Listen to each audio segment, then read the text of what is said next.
in the heart of a quiet Illinois suburb, where neat lawns and white picket fences screamed small-town charm.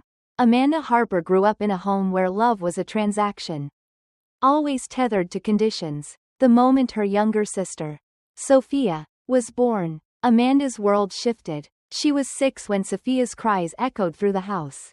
And in an instant, the Harper home became a temple devoted to the dimpled, giggling baby. Amanda's parents, Richard and Diane, changed overnight. Richard, who once spent Sundays pushing Amanda on park swings, now hovered over Sophia, filming her every gurgle. Diane, who used to hum while braiding Amanda's hair, now sewed Sophia's name onto pillows and scoured boutique stores for matching mother-daughter outfits. Amanda, with her shy smile and nose always in a book, faded into the background, a shadow in her own home. It begins with a sting, a subtle wound in a little girl's soul. Imagine this, 6-year-old Amanda, gripping a crayon sketch of a purple dragon gliding through clouds, her heart swelling with pride. She bounds to Diane, who's rocking Sophia. Diane spares the drawing a fleeting glance. A purple dragon? Why not draw something real? Like Sophia's smile? She scribbled a daisy yesterday. It's on the fridge. Amanda's face crumples. She folds the paper, slips it under her mattress, and learns her first truth. Her creations don't matter here. Sophia's clumsy doodles, though, are masterpieces, plastered across the kitchen. By 7, Amanda knows silence is her shield. Her triumphs, a spelling bee medal, a flawless math quiz, go unseen. At 10, she wins a regional poetry contest. Her verse is about a solitary star earning teachers' praise. She imagines her parents beaming at the award ceremony. But Richard and Diane are absent, busy signing Sophia up for her first dance class. When Amanda brings the certificate home, Diane skims it. Nice. But don't let studying make you dull. Richard mutters, any prize money? Meanwhile, Sophia's role as a candy cane in the school play triggers a spectacle. Diane orders a custom tutu. Richard hires a photographer. Amanda lingers backstage, fastening Sophia's costume, unseen amid the camera flashes. The favoritism deepens with time. Amanda, now 12, wearing thick glasses and a slight slouch from poring over novels, overhears Diane joking with friends. Amanda's smart. Sure, but she's so rigid. Not like Sophia, our little ray of sunshine. They laugh. Amanda fakes a grin. But inside, it's a wound that festers. When Sophia scrapes a C+ in history, the dining table brims with pizza and music. Amanda, who aces every class, tucks her report cards behind her closet door, where no one cares to look. In her teens, Amanda becomes the family's invisible maid. After homework, she scrubs dishes, folds laundry, vacuums the living room. Sophia, spared for choir practice, floats above chores. If Amanda protests, Diane barks. You're the big sister. Sacrifice is your role. But how much sacrifice is enough?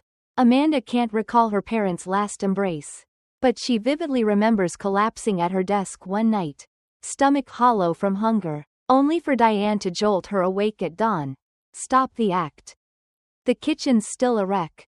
At 18, Amanda breaks free. With a full scholarship to Northwestern University in a worn suitcase, she leaves on a crisp September morning. No farewell party, no good luck wishes. Sophia is busy snapping selfies in her new cheerleader outfit. Diane sends one text, "Don't shame us." Amanda doesn't glance back. In Evanston, she sees Lake Michigan's waves crash and feels warmth not from a family hearth, but from the dorm's radiator. At Northwestern, Amanda immerses herself in biochemistry, a field Diane once scoffed at as, for weirdos who cut up frogs. But Amanda loves it, the way molecules weave life, the elegance of reactions that birth miracles. A professor calls her brilliant, and the word lands with genuine weight. She studies tirelessly, works nights at the library, and cleans labs on weekends. Friends joke she's allergic to fun. But for Amanda, work is her lifeline, her path to independence. In her senior year, Amanda secures an internship at Vital Core Pharma, a top biotech firm in Chicago. 3 months later, they offer her a full-time position, a rare win for a fresh graduate. earning $78 a year. Amanda lives lean. No trendy bars. No designer clothes. No tropical vacations. She rents a cramped studio, cooks basic meals, and channels every bonus into savings. Her goal? A home of her own by 30. She makes it happen. Just after her 29th birthday, Amanda signs for a 3-bedroom house in Wilmette, north of Chicago, negotiated to $429 with a 40% down payment from 10 years of grit. It's a milestone. The house isn't lavish, but it boasts a porch for morning coffee, a backyard with a maple tree that flames red in autumn, and a kitchen with sleek quartz counters.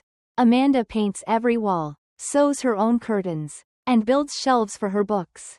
This house isn't just a structure, it's evidence of every tear she hid, every night she endured, every time she stood up after wanting to fall. On moving day, Amanda sends a card to her old family address. A polite gesture. "I'm doing fine. No need to worry." She expects no reply, thinking the door to her past is shut. She's mistaken. 4 months later, a text from Diane pings. "Amanda. Call me. It's urgent about Sophia." Amanda stares at the message, a void settling in her chest. Sophia hasn't reached out since Amanda left. Diane once told neighbors Amanda was somewhere in Wisconsin. As if she'd erased her. Amanda doesn't call back, but unease gnaws when her family, who always saw her as a burden, comes knocking. It's never out of care. She's right. A week later, an invitation to Sophia's engagement party arrives, with a note from Diane. "We need to talk before the event. Don't be selfish, Amanda. Be a good sister." Amanda's stomach knots. She doesn't yet know she's stepping into the storm of her life. But deep down, she feels it. Her family never stopped viewing her as a pawn. This time, they're plotting something darker than she can imagine. The air was thick with the scent of cinnamon candles and the clink of crystal glasses at Sophia's wedding, held in a glittering glass conservatory in Highland Park, Illinois. But for Amanda Harper, it was the stage for a reckoning no one saw coming. Moments after a heated confrontation, her father, Richard, seized a heavy metal cake stand and struck her temple with a sickening thud. Blood streamed down Amanda's face as she crumpled to the polished floor. The world spinning. Gasps erupted. Phones flashed to capture the chaos. Richard and Diane, her parents, stood frozen, their faces a mix of rage and disbelief, as guests scrambled in horror. This wasn't just a wedding gone wrong. It was the breaking point of a lifetime of pain. The assault, witnessed by over 150 guests, sparked immediate consequences. Daniel, a colleague of Sophia's fiancé, Logan, dialed 911, his voice steady. "I just saw a man hit a woman with a metal object. She's bleeding badly." Paramedics rushed Amanda to North Shore Hospital, where doctors diagnosed a concussion and stitched a gash requiring 8 sutures. As nurses bandaged her head, 2 police officers stormed the venue, cuffing Richard and Diane on charges of aggravated assault. Diane screamed, "She's lying. She's ruining her sister's life." But the crowd, once toasting the couple, now backed away, their silence deafening. The wedding collapsed into a nightmare. The music silenced, the cake untouched. In the hospital, Amanda, her head throbbing, found an unexpected ally in Logan. His face, etched with shock, softened as he sat by her bedside. "No one deserves this," he whispered, "especially not at their sister's wedding." His words planted a seed of resolve. With Logan's encouragement, Amanda met Marcus, a sharp family law attorney in his 40s. Marcus listened to her story, decades of neglect, emotional abuse, and the audacious demand that Amanda surrender her $429 home to Sophia as a wedding gift. His eyes narrowed. "We're filing for aggravated assault, prolonged emotional abuse, and attempted coercion of property.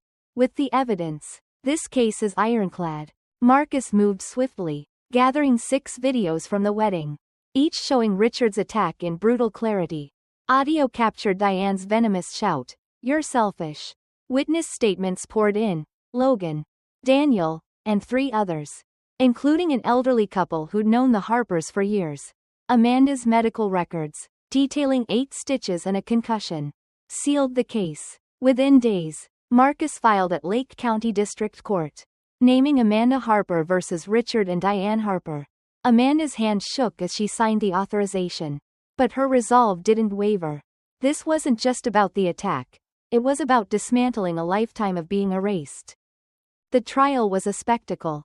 Local media swarmed, drawn by the scandal of a daughter suing her parents. Amanda, in a crisp gray suit, walked into the courtroom, her heart pounding not with fear, but with purpose. Logan held her hand, an anchor in the storm. Across the aisle, Richard and Diane sat rigid, their lawyer spinning a tale of a momentary lapse, fueled by family stress. But the evidence was merciless. The jury, 9 ordinary citizens, watched the videos in stunned silence. Richard's deliberate swing, Amanda's collapse, Diane's callous words. Marcus presented hospital records, witness testimonies, and Amanda's own account of a childhood spent in Sophia's shadow. Scolded for existing, forced to sacrifice endlessly. When Amanda took the stand, her voice was steady. I was the daughter who studied in the dark, who cleaned the house while my sister was celebrated for a C+. I was told my home, earned through 10 years of work, belonged to someone else, and when I said no, my father tried to silence me with violence. The room hung on her words. The weight of 30 years of pain laid bare. The defense faltered. Their claim of emotion couldn't erase the footage or the blood. After 3 days, the jury deliberated for under 2 hours.